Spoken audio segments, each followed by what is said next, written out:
Hello and welcome back to the Nasty Metal Production channel on YouTube, and welcome to another album of the week. This is episode number 128, and for today's album goes to Fireball, the fifth studio album from Deep Purple, but it is also the second studio album for members Rodger Glover and Ian Gillan, who had joined the band just at least in 1969 and prior to then recording, which this album follows. One of the most influential, the most critically acclaimed, and definitely for sure a album that really redefined heavy or hard rock music in the 1970s, and even to this day it is definitely considered one of the most innovative and just definitely one of the earliest heavy albums for that period, that being Deep Purple in rock. Again, it's actually what's the full title for the album, but many people tend to refer to it as just in rock. Either way, I had pretty much had focused on that album or did a episode on that one a year ago or so. But so in many ways, the story continues into here for Fireball. So I mean, when it coming off the heels of easily one of the most popular albums, and again, one of the most highly influential albums. That's like what happened with like AC/DC with like, for example, Back in Black. What are you going to do? What do you really try and follow the album up? What do you do? Do you continue the sort of same style or sound, or maybe expand on it, or do you try and do something different? Well, in the case for Deep Purple Era, which I'll eventually get into, I think if anything, there's some changes, but you can see it as, I see this as more of a transition into basically kind of just a breather, a little bit of a almost a look, a bit of a interesting sort of ideas, basically, you can say. Just laying the blueprints down for even for the album that would even follow this one, which in many ways people say may at times top Deep Purple and rock in terms of just one of the most highly influential albums of all time, and especially in at least early 70s when you got Black Sabbath and Led Zeppelin still going on, you know, or Uriah Heep, who are definitely to really getting their foot off the ground there. So we'll definitely see. Anyways, let me focus here, since it does come off the heels of Deep Purple and rock, which did wonders for the band. It really it reshaped Deep Purple. It really it changed them in a way. It redefined Deep Purple's sound. It really did, with again the inclusion of more focus on a more straightforward, more direct, harder and heavier sound, even though still having its key sort of 60s sort of proggy psychedelic sort of influences still there. There's definitely more of a key focusedness on more harder riffs and a more distorted guitar tone, which really became the foundation for a lot of the hard rock and heavy metal into at least the late 70s to early 80s, and especially being a key influence also on the new wave of British heavy metal movement to this day, and also Iron Maiden themselves. So it redefined hard rock music in the early 1970s, and it did great for the band. Again, it was critically acclaimed, but it ended up chopping on the UK charts at number 4, number 1 on the Australia Kent Music Report, number 1 on the German albums charts, and it actually charted at least at a number 143 on the US Billboard 200 in 1970. And apparently in 1975, it reached number 15 on the Danish albums chart. Very interesting. Of course, to this day, in rock, basically has been certified gold, and from like France, Germany, Italy, Netherlands, United Kingdom, and United States, both for the RIAA. So it's definitely was a big album for them. So again, how does Fireball follows suit. So let's definitely begin into at least the background. I'm going to read all this portion off of Wikipedia here. I'm going to because it actually has a really good write-up here. And I know that that makes me seem almost cut rate and kind of cheating. But in the states of this, instead of just trying and word things my own, and which I'll end up fumbling or stumbling on, it's better to just read this here instead of just trying to come up with my own sort of synopsis or fucking just overall write-up myself. So I'm just going to read it here. So the album was the first one Deep Purple worked on after establishing their career within rock, which had been a critical and commercial success, staying on the charts for over a year. Because of this, the group were in continual demand for live concerts, which began to affect band members' health. Keyboardist John Lord suffered back problems, dating back to his days in the Artwoods, when he had to transport a Hammond organ, his own Hammond organ, to gigs without the assistance of a road crew, basically, or just road crew member to carry that fucking big thing around. And bassist Rodger Glover had stomach problems, which prevented him from performing live on several occasions. Guitar player Ritchie Blackmore felt that he had been vindicated by the decision to concentrate on hard rock, and believed the group's success was largely because of him. There's your ego part there with Ritchie Blackmore. Material for the album was rehearsed in Welcombury Manor, Devonshire, in December of 1970. The band canceled several live performances in order to put together material that could serve as a follow-up to Deep Purple and Rock. Strange Kind of Woman was written during these sessions, and the title track along with The Mule were recorded in January of 1971. Another song, Freedom, was written at Welcombury and recorded during these sessions, but didn't make the final track listing. It would later actually end up seeing the light of day as a part of the deluxe edition reissues from like the mid to late 90s and early 2000s for the album. Other material was recorded in between gigs through to March. Strange Kind of Woman was added to the group's live set at the end of January, quickly developing into a showpiece for Gillan to sing back Blackmore's guitar riffs in a call and response manner. The last song to be recorded was Demon's Eye in June. So basically, a lot of the recording sessions for this album basically began from September 1970 to June 1971. Again, the studios that they were booked to record this was Delane Lay Studios and Olympic Studios in London, the Hemorrhage, Welcombury, and North Devon. So those were plenty of the places, and they might have been just two places in general, though, where they began really recording a lot of the albums. So basically separate studios, same sort of tactic and strategy for the previous album. So that's the whole idea they went with. Again, produced by at least the band, but also featuring the late engineer himself, Martin Birch, who would obviously go on to produce some of the later material for Deep Purple in the 1970s, and of course then becoming one of the sole producer for Iron Maiden in the 1980s. So there we go. There's at least plenty of background, and so the album at least has been done. It's been recorded, it's mixed, and it gets released through both the labels such as Harvest throughout Europe, and of course Warner Brothers into at least Canada and United States on at least both July 9th, 1971 in the United States, but September 1st, 1971 in the UK, at least maybe for most of Europe, which is interesting that it gets released in the States first before the UK. I think that's an error. That's got to be a fucking error on Wikipedia, because I have a hard time believing that might be true. But then again, there has been a few things that have come true in terms of the release dates then compared to the release dates on some of the albums I've noticed that Metal Archives puts up.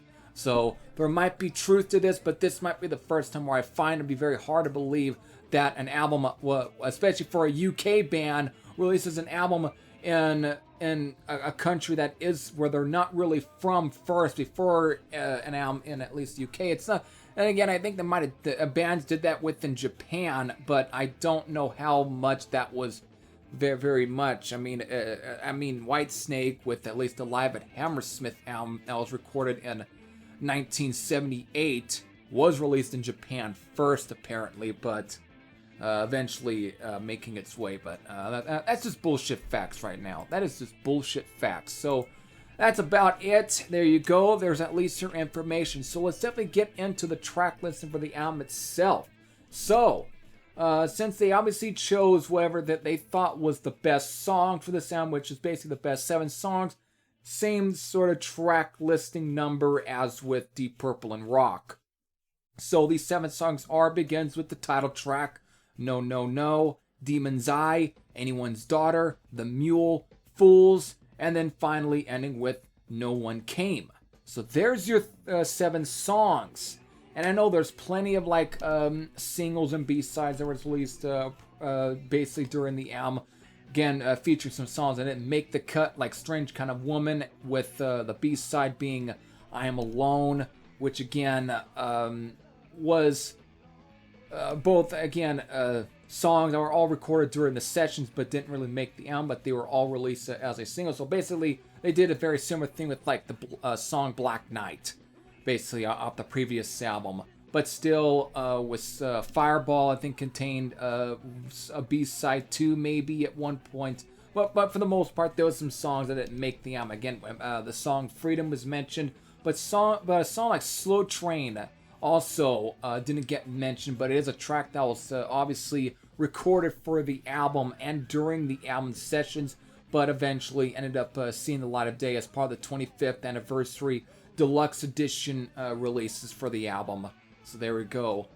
So as far as the album says, since this follows Deep Purple and Rock, since I kind of mentioned already the fact that, or at least as far as examples, that when a band releases basically one of the most critically acclaimed, or the most biggest, most highly influential album, sometimes that's going to be much harder to really, especially when you're coming up with the follow-up to it. It's like, what do you do?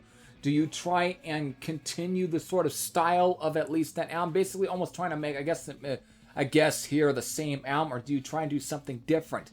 Well, that's both true and not quite true here for Fireball by Deep Purple.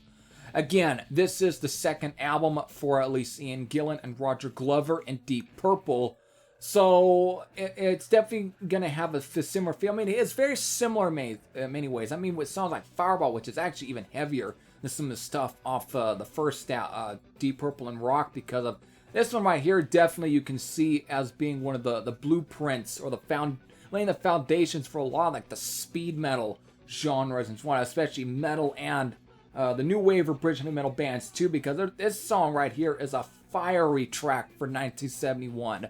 This at times even kind of features some great, almost proto-double bass drum beats from Ian Pace. Again, when talking about, again, when it comes to great drummers to come out, at least this period from the early 70s or whatnot, I know a lot of people definitely hold a guy like John Bonham on very high regard.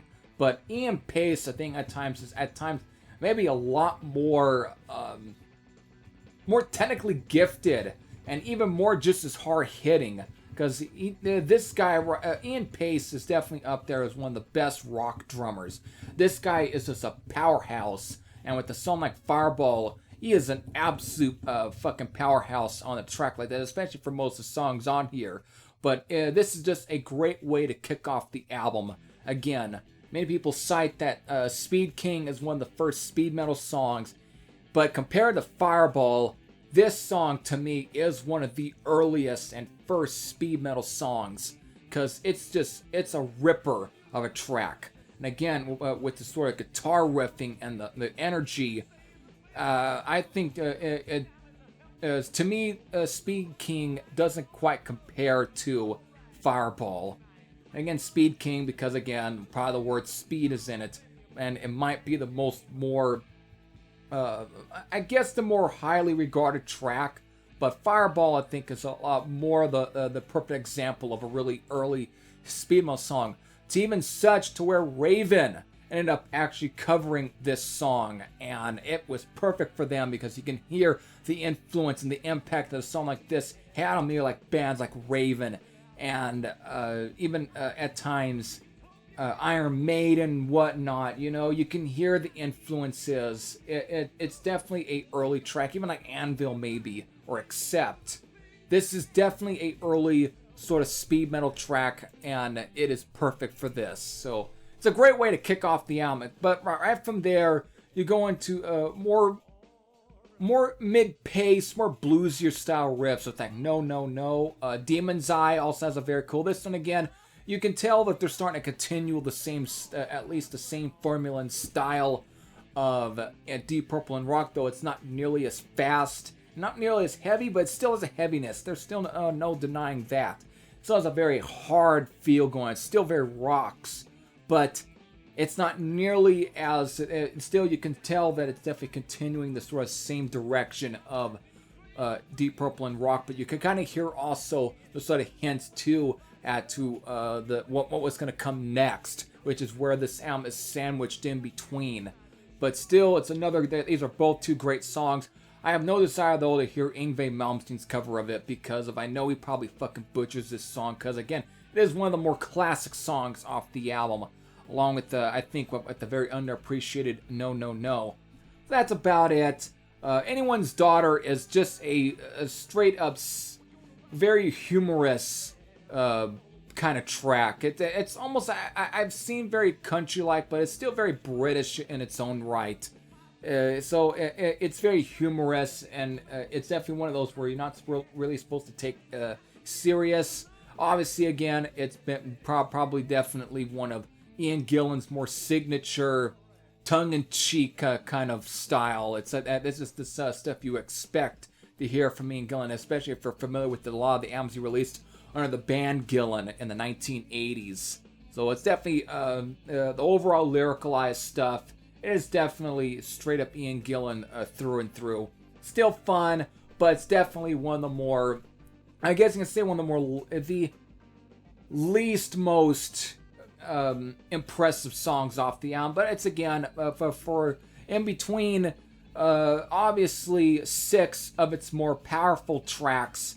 It definitely kind of, I guess you can say maybe kind of breaks up the momentum, but I don't have any issues with it like most people do. So I'm going to give it a little bit of a pass. It's a nice sort of break in between its 6 most more impressive songs. That's where we get into at least the last 3 songs here, which obviously make up all of side 2, that being The Mule, Fools, and No One Came.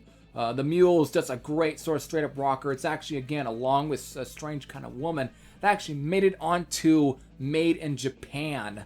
So it's, I guess you can say it's definitely considered one there, even though I actually would have preferred Fireball to at least be played on at least during there, but it still is a great track nonetheless. It's not near, I would say here, the second side for this album is not nearly as great as, let's say, Deep Purple and Rock's second half. But these are still 3 great songs. Fools is also great too. I think it's a decent enough rocker that I think holds its own. And No One Came, I think I also consider a great track too. A little slower though, but it still has a nice, again, heaviness to it. Everything, there's just nothing bad I can say about its second half. So it still has a very similar feel to Deep Purple and Rock, but it still changes. You can hear a lot of the blueprints that are being laid out for at least what was going to really, whoever that they're coming up with for at least, or what might be more realized on the album that comes after this, which I'll mention at here. So again, I can't find anything bad about any of these 7 songs. I mean, it's definitely not nearly quite as impressive as Deep Purple and Rock, but to kind of say that this album is not great, or to say that it's one of the weakest Deep Purple albums, it's underestimating the fact that they actually probably did release their weakest one, and that's after the said follow-up to Fireball, which again, and I'm not obviously I am not trying to allude to the follow-up to Fireball, but the one that follows the album that follows Fireball. Again, I guess I have to mention Machine Head, which is the album that followed that one, was Who Do We Think We Are, or whatever. Again, I think that album ends up taking, I guess, the cake for being the most weakest of at least this early Mach 2 period of Deep Purple. So again, it's still, it's not nearly as good as it's not nearly as good as Deep Purple and Rock. It's definitely not nearly as good as the album that follows it. But again, that's because it's sandwiched in between these two albums, Deep Purple and Rock and Machine Head. But it still is a good album, and it still has plenty of solid rockers and great tracks on this album to begin with. So again, I don't think that this was ever the... I think it still is a very good album. I still consider it one of my favorite Deep Purple albums. So again, just all my personal opinions. Again, I really just like the title track, Demon's Eye, and No No No, and The Mule and Fools, and No One Came. I think there's still plenty of solid songs on this album with plenty of their own character and personality. But again, when you're coming off the heels of one of your biggest records, and then obviously following it even one of your other really bigger records, it's obviously gonna really fall back, basically. It's gonna fall backwards, and it's gonna really go to at least the back of the line to at least Deep Purple and Rock and Machine Head. That's the way that it ends up being. But still, I wouldn't say this is like almost the obviously like Point of Entry being in between British Steel and Screaming for Vengeance, because again, nowhere do I really consider Fireball to be at least Deep Purple's point of entry, because of this is still at times a much stronger effort compared to at least Judas Priest's for point of entry. So that's just where I am. So anyways, again, I can talk a lot, but it's still great tracks. And even like the songs that didn't make the album that began that were used as A-sides and B-sides, like again, Strange Kind of Woman and I'm Alone, are also good songs too. They're all classics. So there we go. That's about it. So after Fireball was released, obviously the response towards this album, which I guess was a little not nearly as impressive compared to at least maybe the feedback they got towards Deep Purple and Rock, but at the same time, you can't say that they probably were considering it in many ways, they're not trying to consider at least a terrible record. I mean, to this day, seeing that apparently, according to, I guess, Martin Popoff actually did give it a 9 out of 10. So it's still, amongst fans, it is definitely considered a classic album in their opinion. But the band, however, it's for the most part were very mixed, had very mixed feelings toward this album. Again, Ian Gillan apparently has definitely stated that this is one of his favorite albums, and right here, and apparently Wikipedia is quoting him from a 1974 interview. This is all a quote from Ian Gillan. The reason I liked that album so much was because I thought, from a writing point of view, it was really the beginning of tremendous possibilities of expression. And some of the tracks on that album are really, really inventive. However, apparently Gillan also said that the inclusion of Anyone's Daughter on the album was a good bit of fun, but a mistake. So there's at least his honest opinions and his overall thoughts on Fireball. However, when it comes to Ritchie Blackmore and John Lord, they have different things to say about it. Ritchie Blackmore, you know what, I'll get to John Lord first before I get to, of course, the main guy of the hour. John Lord, of course, states that Fireball wanders slightly and apparently goes to places that the band wasn't expecting it to go to, or did praise several songs on the album, including No No No and Fools, and particularly signed out in Ian Pace's drumming on the title track. However, Ritchie Blackmore, on the other hand, finally, he in particular, stated publicly that he was not overly pleased with Fireball. He said that the production, that was a bit of a disaster because it was thrown together in the studio. Managerial pressure, we had no time, you got to play here, there. Then you've got to make an LP. I told them if you want an LP, you've got to give us some time, but they wouldn't. I just threw ideas to the group that I thought up on the spur of the moment. So there's your, of course, Ritchie Blackmore again. He is the more highly critical of most of his stuff. It's like you can tell the albums that had more praise, he obviously will consider the best albums, but the albums that don't get enough praise, he says, are just trash, basically, or just were garbage. That's just the way Ritchie Blackmore is. But again, there's your overall thoughts on Fireball. That's it. Again, it has already reached its 50th anniversary, so obviously, I definitely consider it one of my favorite Deep Purple albums, so I definitely have no problem, at least celebrating the 50th anniversary for Fireball. I think it's worthy of celebration. It is the album that definitely led into, of course, Machine Head, but of course it does follow Deep Purple and Rock. But so again, that middle sort of area there. But still, I don't think that's enough to actually to demeanor or diminish anything that the album has, because I think it still is a very solid album from them, even if it has some iffy kind of parts about it. It still is a very solid album from the beginning, and I still think it is one of their best work, in my personal opinion. So there we go, that's it.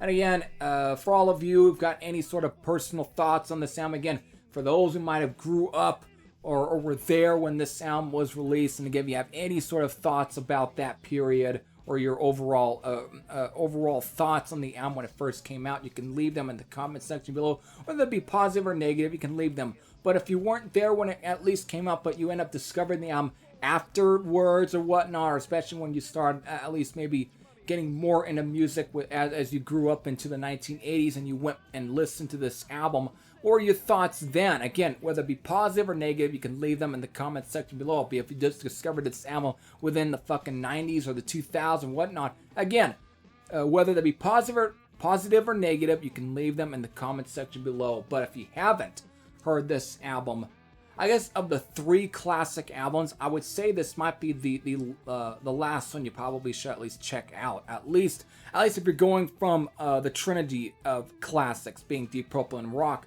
Fireball, and Machine Head, you would probably have to go with at least maybe Machine Head or Deep Purple and Rock first, but Fireball at least has to be the third, because you have to kind of discover those two albums first before you actually go into this one. Because again, even though I think this is still a very solid album, in order to get the best overall feel of at least the Mach 2 period of Deep Purple, it has to be Deep Purple and Rock or Machine Head. Any of those two. It has to be. There we go. Well, those are my thoughts on the sound. So there you go. I hope all of you enjoyed. This is Heavy Thrash saying I'm out. And I'll see you all later. Take care, everyone.